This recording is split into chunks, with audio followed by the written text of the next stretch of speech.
আল্লাহু আকবার, আল্লাহু আকবার, আল্লাহু আকবার, আল্লাহু আকবার। সেই বাইতুল আকসা মসজিদের মেম্বার থেকে আজানের ধ্বনি, আল্লাহু আকবার শব্দে কান্না জড়িত কণ্ঠে সারা বিশ্বের মানুষ জর্জরিত। সকলে আজকে মুসলমানেরা এই আওয়াজ শোনার পরে সকলে মনের মধ্যে কষ্ট। ও দুনিয়ার মুসলিম, আমি এই কথা বলতে চাই, আমরা শুধু শোনার পরে বলবো দোয়া করি দোয়া করি, সবাই দোয়া করি, এই চিন্তা করে আমাদের শুধু হবে না। আমাদেরকে নিজ নিজ জায়গা থেকে আমাদের প্রতিবাদ গড়ে তুলতে হবে, আমাদের প্রতিবাদ করতে হবে। আজকে বাইতুল আকসার উপর, ফিলিস্তিনির মুসলমানদের উপর এত নির্যাতিত নিপীড়িত, তাদের উপর এত নির্যাতন হওয়ার কারণটা কি? সেই গাজার ভূমির দিকে শকুনদের কুনজর শুধু নয়, তাদের মূল লক্ষ্য হচ্ছে ইসলামকে নির্মূল করা, মুসলমানদের নির্মূল করা। শুধু তাই নয়, বাইতুল আকসা মুসলমানদের প্রথম কিবলাকে দখল করা। তবে আমরা কোনো মুসলমান এটা চাই না।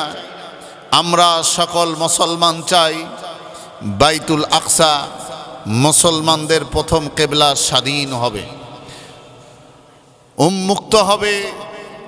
এই বাইতুল আকসার পক্ষে সকল মুসলমানকে ঐক্যবদ্ধ হতে হবে।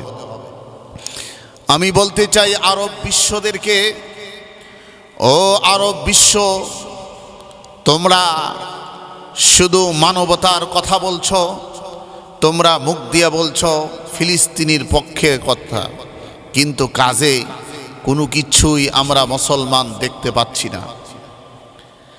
আমরা সকল মুসলমান এই কথা বলতে চাই আমাদের ভাষায়, যে আরব বিশ্বকে কঠোর হস্তে সেই ইসরায়েলি বাহিনীকে দমন করতে হবে।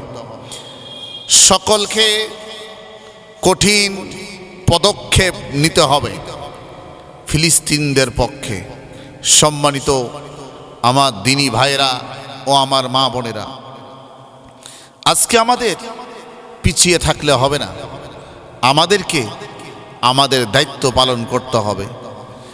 নবী করিম সাল্লাল্লাহু আলাইহি সাল্লাম বলেন, ক্বালা রাসূলুল্লাহ সাল্লাল্লাহু আলাইহি সাল্লাম, আস-সিদকু ইউনজি ওয়াল কিযবু ইউহলিক। আস-সিদকু ইউনজি ওয়াল কিযবু ইউহলিক। সত্যকে আল্লাহ বিজয় করবেন আর মিথ্যাকে আল্লাহ ধ্বংস করে দিবেন। তো আমি এই কথাই সকলকে বলবো। আজকে আপনারা সকলে দেখতে পাচ্ছেন সেই ইসরায়েলি বাহিনীর বিরুদ্ধে বিক্ষোভ মিছিল ও আলোচনা সভা, প্রতিবাদ সভা আমরা যে করলাম, আমাদের করার স্বার্থ কি, আমাদের উদ্দেশ্য কি?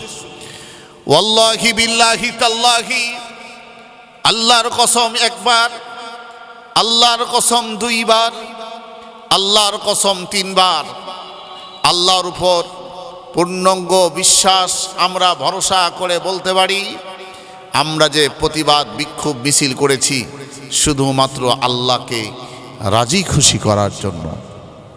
সম্মানিত সুধী, এই ভিডিওটি, আলোচনাটি সকলের কাছে উদাত্ত আহ্বান জানায়, আপনারা সারা বিশ্বে ছড়িয়ে দেন এই কথাটা। কারণ আমরা মুসলমান, আমাদের সকলকে ঐক্যবদ্ধ হতে হবে। আরেকটি জরুরি কথা যেটা না বললেই নয়, ফিলিস্তিনিদের, ইসরায়েলি বাহিনীদের, ইসরায়েলি এই ইহুদি গোষ্ঠীদের এবং আমেরিকান সেই শকুনদের যত পণ্য রয়েছে, তাদের প্রোডাক্ট, তাদের এগুলোকে আপনার বয়কট করতে হবে।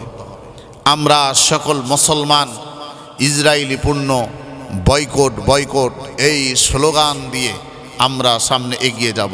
তারা আমাদের টাকা দিয়ে তাদের পণ্য ব্যবহার করি, এই লাভের টাকা দিয়ে আমরা মুসলমানদেরকে গুলি করবে, বোমা ফেলবে। আমরা কোনো মুসলমান চাই না। আমরা সকলে ঐক্যবদ্ধ হতে চাই, আল্লাহর কাছে ওয়াদা করতে চাই যে আমরা আজ থেকে ওয়াদা করলাম আর আমরা ইসরায়েলি কোনো পণ্য ব্যবহার করব না।